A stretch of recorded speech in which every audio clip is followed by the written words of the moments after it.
उसने अपनी हवस पूरी कर ली और मैं एक जिंदा लाश की तरह अगले दिन अपने घर पे आ जाती हूँ। उस रात के बाद आप यकीन नहीं मानोगे, मुझे मर्द जात से नफरत हो गई। जब भी मैं ससुराल जाती थी, उसे सिर्फ मैं बिस्तर पे अवेलेबल चाहिए थी। इसने मेरी लाइफ बर्बाद कर दी है, इस इंसान ने। मतलब मैंने इतना सब कुछ सहा, देखा। मेरे भी बहुत बड़े बड़े सपने थे कि मुझे पुलिस ऑफिसर बनना है, IPS बनना है। मेरे को बस यही थी जिद, पढ़ना पढ़ना पढ़ना। अगर नहीं पढ़ाओगे तो मैं खुद को ख़त्म कर लूँगी, मेरे को पढ़ना है। जब मैं 12 साल की थी, साल 2007 की बात है, मुझे कुछ महिलाओं द्वारा एक कमरे में ले जाया गया। मैंने वहाँ पे जाके देखा कि एक पुरुष जो कि 25 साल का, अराउंड लगभग 25 साल का था, और उसने अंदर से कुंडी लगाई और मुझे बेड पे लेटाया और उसने वो किया जो शायद, मतलब मैं एक जब लड़की बालिग होती है और उसके साथ उसके बिना मर्जी के होता है तो भी वो एक अपराध की श्रेणी में आता है। ये सब कुछ मैंने देखा, झेला, महसूस किया कि जब एक छोटी सी लड़की के साथ रेप होता है तो वो किस दर्द से, किस चीज़ से गुजरती है, किस डर से गुजरती है, वो मैं बहुत अच्छी तरह से जानती हूँ। और आज मैं जोश टॉक के माध्यम से आपको एक समाज का गंदा चेहरा आपके सामने रखना चाहती हूँ, जो दिखता तो सबको है लेकिन उसको स्वीकार कोई नहीं करता, उसको मानता कोई नहीं है, उसको जानता कोई नहीं है कि हाँ ये चीज़ गलत है, तो इसको सुधारा जाए। नमस्कार, मेरा नाम सुषमा यादव है। हरियाणा के जिला झज्जर से मैं एक छोटे से गांव में पैदा हुई। हमारे परिवार में हम 3 बहन भाई, 2 बहनें और 1 भाई। नॉर्मली जैसे सभी लड़कियां स्कूल जाती हैं, सपने देखती हैं, वैसे ही मैं भी देखा करती थी। लेकिन क्या हुआ, नॉर्मल स्कूल जाना आना, खेलना कूदना चल रहा था। 7th में जब मैं 7वीं कक्षा में हुई और तो मेरी ज़िंदगी एकदम से पलट गई। मुझे समझ में नहीं आ रहा था क्या हो रहा था। मैं एक दिन स्कूल से आती हूँ तो मुझे पता लगता है कि तो तुम्हारी सगाई हो गई है और तुम्हें देखने के लिए आएंगे। उस टाइम पे मुझे लगा कि मैं जब गुड्डे गुड़ियों का खेल खेलती थी, गुड्डे गुड़ियों को की शादी कराती थी और मेरी शादी हो रही है इतनी सी उम्र में। काफ़ी सवाल थे मेरे मन में, लेकिन पूछूँ तो पूछूँ किससे। फाइनल हमारी शादी होती है। उस रात हम दिन में फेरे होते हैं और रात तक हम अपने ससुराल पहुंच जाते हैं। मैं एक छोटी सी साड़ी में लिपटी हुई अपने ससुराल जाती हूँ और मैं वहाँ देखती हूँ बहुत लेडीज़ें होती हैं, ननद सास जो आप सभी जानते हैं, सभी होती हैं। और रात को वो हमें ले जाती हैं एक कमरे में। मुझे कुछ समझ में नहीं आ रहा होता है कि हो क्या रहा है। और कमरे में ले जाके मेरे को उस जो पहले से ही मौजूद था, मेरा हस्बैंड, उसके पास छोड़ दिया जाता है। वो क्या करता है, कुंडी लगा देता है। मुझे समझ में नहीं आ रहा होता कि हो क्या रहा है। एक 12 साल की लड़की को ये नहीं पता होता कि उसके साथ ये हो क्या रहा है और होता क्या है, शादी का मतलब क्या होता है, कुछ भी नहीं पता और उसके साथ ये सब कुछ हो जाता है। और एक जो आदमी मैच्योर है उसे बहुत अच्छी तरह पता है कि ये होते क्या चीज़ है, शादी के बाद होता क्या है। और वो मेरे को देख भी लेता है। उसके बाद उसने ये नहीं सोचा कि ये बच्ची है क्या, क्या इसका शरीर है। उसके बावजूद भी उसने मुझे, जो उसको करना था उसने किया। मैं रोती रही, बोलती रही, मना करती रही, फिर भी उसने ज़बरदस्ती की। माना तो ये जाता है कि जब लड़की बालिग होती है उसके बाद भी मतलब ज़बरदस्ती हम उसके साथ नहीं करते, वो एक अपराध की श्रेणी में आता है। फिर भी सारी चीज़ें मेरे साथ हो रही थी और कुछ लोग अनजान, पता था, वो जो लेडीज़ थी उनको सब पता था, लेकिन वो फिर भी सब कुछ जानते हुए भी अनजान बने बैठी हुई थी। ये सब जान के कि शादी की है, शादी होगी तो ये सब कुछ होगा ही। लेकिन किसी ने एक बार ये नहीं सोचा कि शादी तो हो गई ठीक है, लेकिन किसके साथ क्या हो रहा है, वो लड़की जो जिसको हम छोड़ के आए उसके साथ हो क्या रहा है, वो किसी ने नहीं सोचा। उस इंसान ने अपनी जितनी भी हवस थी, भड़ास थी, वो सब कुछ उसने अपनी हवस पूरी कर ली और मैं एक जिंदा लाश की तरह अगले दिन अपने घर पे आ जाती हूँ। और उस रात के बाद आप यकीन नहीं मानोगे, मुझे मर्द जात से नफरत हो गई। जब भी मैं कभी अपने भाई या अपने पिता को देखती या किसी और मर्द को देखती तो मुझे उससे घिन आती थी, और बस मेरे दिमाग में वो रात आ जाती थी कि मर्द होते ही ऐसे हैं, वो सिर्फ अपनी हवस की सोचते हैं, वो ये नहीं देखते कि एक स्त्री या एक लड़की पे क्या बीतती है, क्या नहीं बीतती, वो क्या चाहती, क्या नहीं चाहती। उन्हें किसी से मतलब नहीं है, बस उन्हें इसी चीज़ से मतलब है। और उसके बाद चलता रहता है ऐसा सब कुछ। और 8वीं में जब मैं होती हूँ, तो मेरे बहन की बच्ची होती है, और उस टाइम पे वो फिर मेरे पापा पे प्रेशर बनाते हैं कि हम अभी इसको लेके जाएँगे। पापा बोलते कि नहीं, ज़बान हुई है कि 12th के बाद हम भेजेंगे और उसके बाद ही भेजेंगे। मना करने के बावजूद वो बिना बताए मुझे लेने आ जाते हैं। मेरे पापा के ऊपर क्या प्रेशर बनाया जाता है सोशली, या फिर मेरी बहन को लेके प्रेशर बनाया जाता है कि अगर उसको नहीं भेजोगे तो हम इसको आपके पास भेज देंगे, अपनी बड़ी बेटी को भी अपने पास रखिए। फिर वापस मेरे को पापा आते हैं और पापा मम्मी से बोलते हैं कि इसके सूट रेडी कराओ, सिलवाओ सूट वगैरह, इसको इतनी तारीख को ससुराल भेजना है। मतलब मेरे पापा समाज के हिस्सा बन के नहीं जिए, वो गुलाम बन के जिए हैं।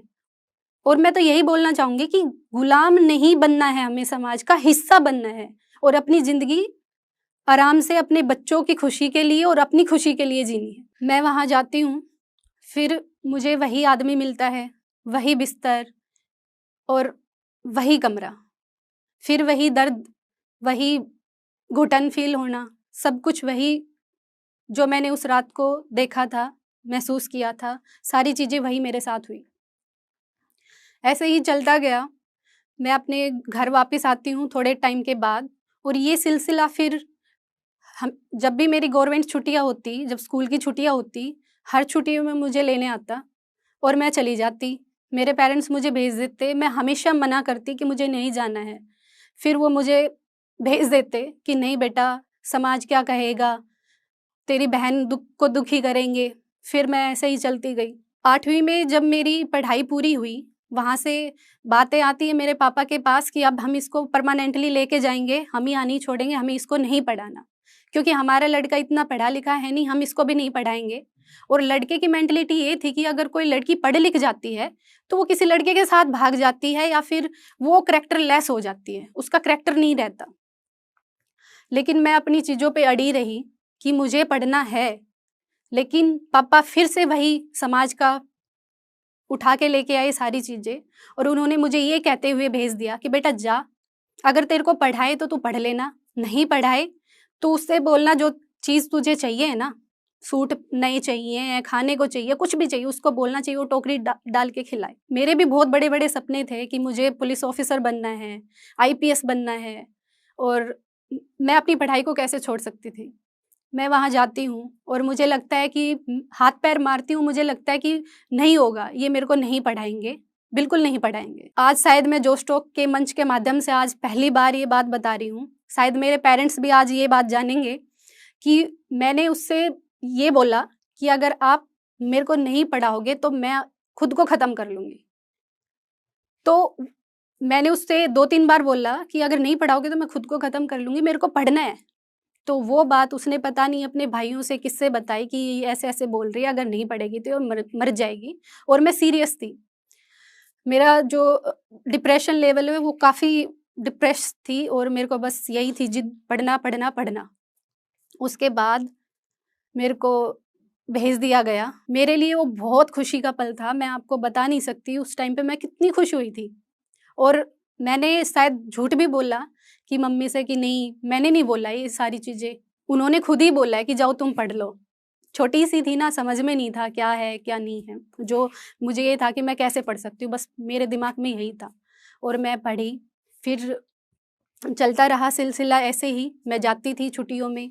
वो उसने मेरे से एक बात बोली थी कि अगर तू ठीक है, तू बोल रही है ना पढ़ने के लिए, जा। लेकिन तेरे को ऐसा करूँगा कि तू फ़ेल होएगी और तेरे घर के ये कह के भेजेंगे, जा फ़ेल हो गई, अब तू अपने ससुराल में जा, अपना चूल्हा चाका कर, अपना गृहस्थी बसा।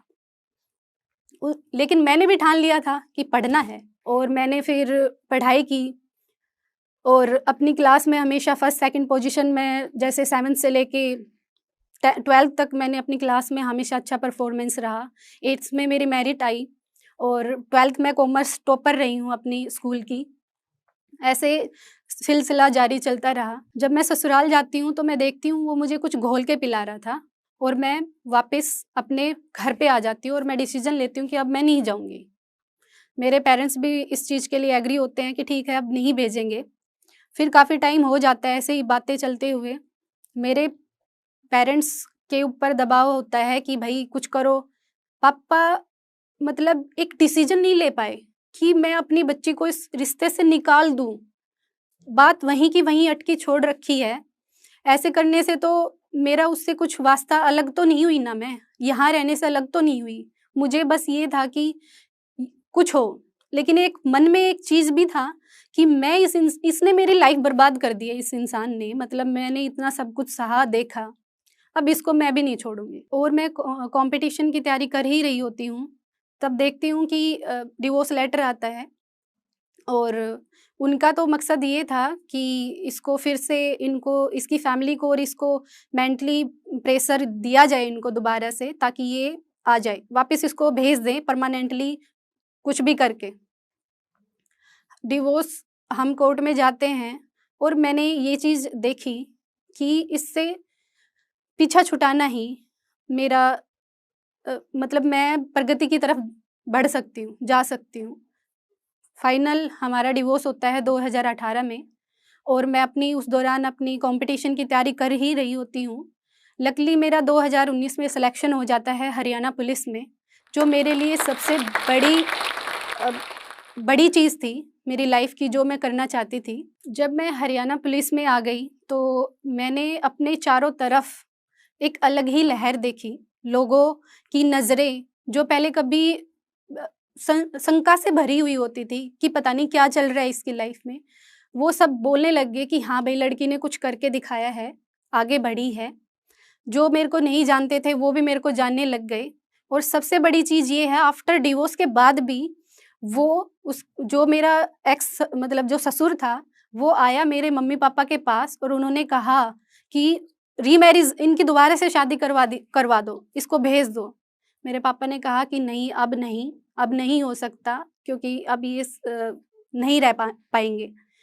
तो मेरे लिए सबसे बड़ी अचीवमेंट थी लाइफ की। और आज की तारीख में मेरे पास मेरी वर्दी है, एक डिपार्टमेंट में मेरा नाम है।